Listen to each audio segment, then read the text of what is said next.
धर्म मुस्कुराने लगे कि राजन, ये तो अनहोनी हो जाएगी, विधाता का लिखा विधान मिट जाएगा।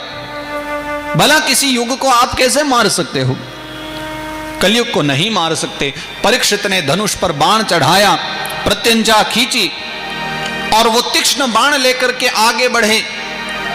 वो एक काले काले स्वरूप में जब कलयुग सामने आया, परीक्षित महाराज ने बाण चढ़ा करके मारने की तैयारी ही कर रहे थे, रथ से कूद करके कलयुग आकर के चरणों में गिर पड़ा।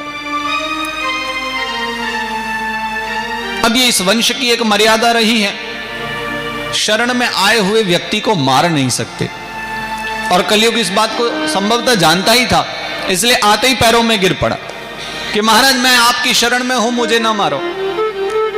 परीक्षित जी ने कहा तुम रहोगे तो तुम्हारे कारण बहुत विपत्ति रहेंगी, तुम्हारा मरना बहुत आवश्यक है।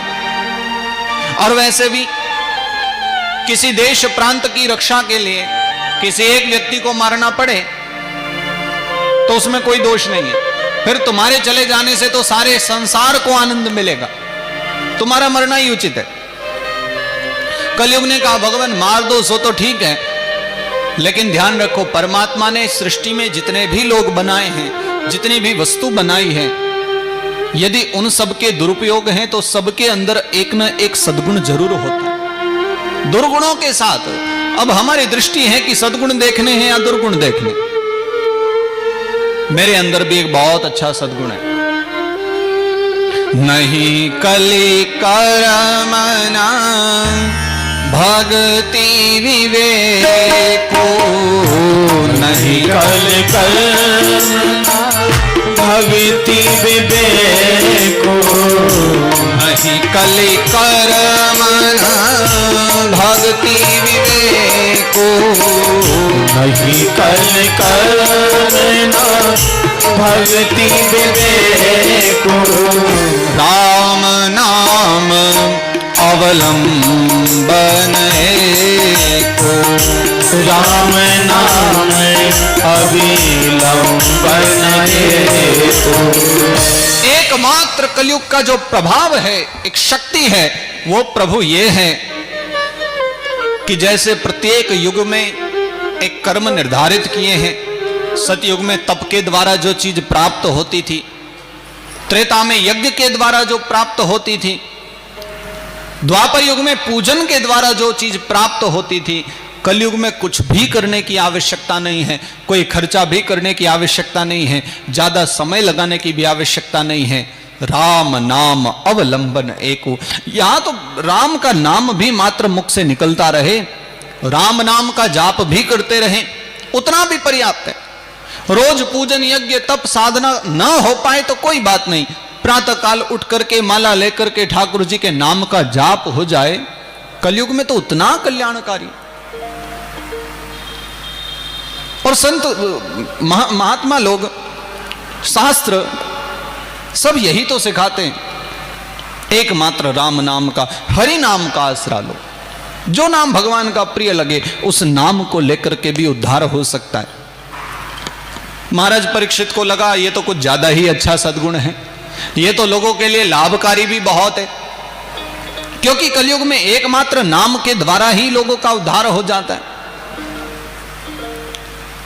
तो कलयुग को छोड़ भी देना चाहिए, लेकिन यदि इसे न मारा तो साथ ही साथ अधर्म भी बहुत बढ़ जाएगा। सो परीक्षित जी महाराज ने कहा कि देखो तुम हमारे राज्य में रह सकते हो, लेकिन हम तुम्हें जितने स्थान दे बस वहीं रहोगे, इससे इतर कहीं नहीं जाओगे। कलयुग ने कहा प्रभु आज्ञा कीजिए, मेरे लिए क्या स्थान है, और 4 स्थान प्रदान कर दिए। द्यूतम पानम स्त्रियः शूना यत्राधर्मश्चतुर्विध, 4 प्रकार के अधर्म जिन स्थानों पर रहते हैं ऐसे 4 स्थान दे दिए। पहला द्यूतम, जहां पर लोग जुआ खेलते हो, कलयुग वहां रह सकता है, यह कलयुग का पहला घर कहा गया। दूसरा है पानम, जहां पर पान किया जाता हो, पी जाती हो, यह कलयुग का दूसरा घर है। जहां वैश्यालय हो वो कलयुग का तीसरा घर है, और जहां हिंसा होती हो पशु हिंसा होती हो, मानव हिंसा होती हो, किसी भी प्रकार की हिंसा होती हो, यह कलयुग का चौथा घर है। कलयुग से बचना है तो बस इन 4 वस्तुओं से बचो, जो इन 4 से दूर है वो बचा। कलयुग ने जब 4 स्थान देखे तो बहुत मुस्कुराया, बोले भगवान आप बहुत चतुर हो, आपने 4 स्थानों ऐसे ही दिए हैं जो आपके राज्य में बहुत ढूंढे ही कहीं मिलेंगे, क्योंकि सब पर तो आपने प्रतिबंध लगा रखा है। कोई ढंग से बैठ करके पी नहीं सकता, कहीं वैश्यालय नहीं है, कोई हिंसा कर नहीं सकता, किसी को मार पीट सकते नहीं है, कोई जुआ खेल नहीं सकता, सब चीजों पर तो प्रतिबंध है। मैं जाऊं कहां? कम से कम एक तो कोई अच्छा सा स्थान दो। और महाराज परीक्षित ने बहुत विचार करके फिर एक स्थान और दे दिया। पुनश्चयाचमानाय जात रूपमधात् प्रभु ततो नृतं मदं कामं रजो वैरं च पंचमम्। जब पुनः कलयुग ने कहा कि प्रभु कोई एक स्थान अच्छा सा और मिल जाए, तो एक स्थान और दे दिया। ततो नृतं मदं कामं रजो वैरं च पंचमम्। रज अर्थात धन, अर्थात स्वर्ण, सोना। महाराज परीक्षित ने कहा कि कलयुग आज से तुम सोने में भी निवास कर पाओगे, स्वर्ण में। तो कुछ महात्मा लोगों ने बाद में प्रश्न भी किया, राजन देने को और भी बहुत बुरी बुरी चीजें थी संसार में, सोना तो इतनी अच्छी चीज है। देखो जिसको भी शौक करना हो, सबसे पहले सारे आभूषण भी सोने के ही बनाए जाते हैं, सबसे कीमती भी वही है। आपने इतनी अच्छी चीज क्यों दे दी? राजा ने कहा आपको लगता ही अच्छी चीज है? स्वर्ण एक संसार माही हत्या की जड़ है।